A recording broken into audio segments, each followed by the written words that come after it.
Buenas, mi nombre es Alex Casilla. El día de hoy abordaremos el libro 25 ensayos desde la pandemia para imaginar el Perú bicentenario, específicamente el ensayo La Marcha del Bicentenario, texto que fue escrito por el narrador cusqueño Luis Nieto de Gregorio, quien realizó estudios de literatura y lingüística en la Universidad de la Amistad de los Pueblos en Moscú.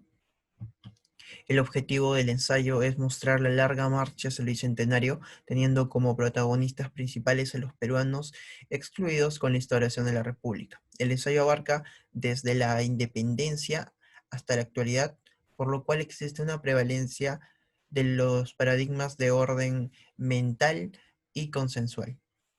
El cuerpo de esta presentación se dividirá en tres: inicios desiguales, estrategias de lucha y situaciones de crisis. Inicios desiguales. Desde la proclamación de la República en 1821, se observó cómo los grupos criollos se pusieron delante del Estado, dejando atrás a grandes grupos indígenas. En este contexto, Aníbal Quijano alude que toda América Latina no emergía como un moderno Estado-nación. Lamentablemente, los 100 primeros años de República, el Estado estuvo a servicio de grupos minoritarios. Por otro lado, debemos rescatar el papel de los escritores como Manuel González Prada, quien con su ensayo Nuestros indios muestra las desigualdades existentes en la sociedad peruana, y José Carlos Mariátegui, quien señala que la República es responsable de la desigualdad. Estrategias de lucha. Como lo había mencionado, la situación de los indígenas era vulnerable, ante lo cual ellos realizaron las tomas de tierras y rebeliones como acto de protesta, el cual finalizó con la implantación de la reforma agraria en el gobierno de Velasco Alvarado. Por otro lado, otra estrategia fue la migración a Lima. Esto trajo consigo dos consecuencias: la creación de hervideros sociales y el desborde popular. Hasta el momento podemos evidenciar dos características de la modernidad, como lo son el ideal de progreso y la libertad. Crisis. En esta parte hablaremos de los hechos que afectaron al Perú. Tenemos el terrorismo.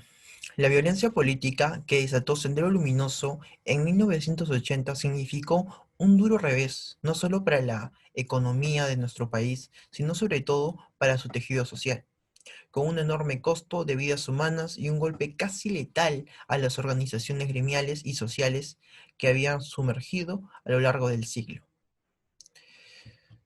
También tenemos el Fujimorismo. El autogolpe de Alberto Fujimori y el apartamiento de la vía democrática sentaron las condiciones para el auge del neoliberalismo. Debemos resaltar además que en el gobierno de Fujimori se implantó el capitalismo, y como sabemos, el capitalismo trae consigo una división entre los dueños y la clase trabajadora. Además, tenemos a los partidos políticos, quienes han visto al Estado como un botín. Todo esto agravó el divorcio entre el Perú oficial criollo y el Perú informal. Por último, tenemos la pandemia. Actualmente el Perú se encuentra trabajando en políticas, normas para poder reducir el número de contagiados, mientras que los grandes laboratorios realizan investigaciones para poder conseguir la vacuna contra el COVID-19. Actualmente nosotros podemos hacer esto, ya que nos encontramos en un enfoque racional y ya no en uno empírico.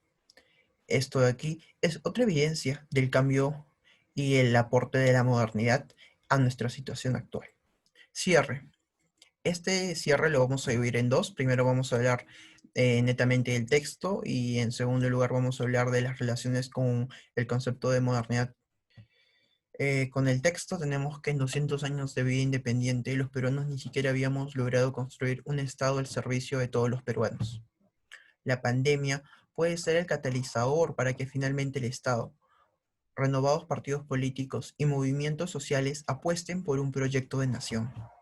Los meses y años venideros mostrarán si seguimos avanzando, si no en construir un Perú de todas las sangres, por lo menos en conformar una comunidad nacional con más equidad para la convivencia. Ahora, en la relación tenemos. Se observa que el enfoque moderno del ideal de progreso y libertad fueron los impulsores de la independencia de las posteriores estrategias de lucha.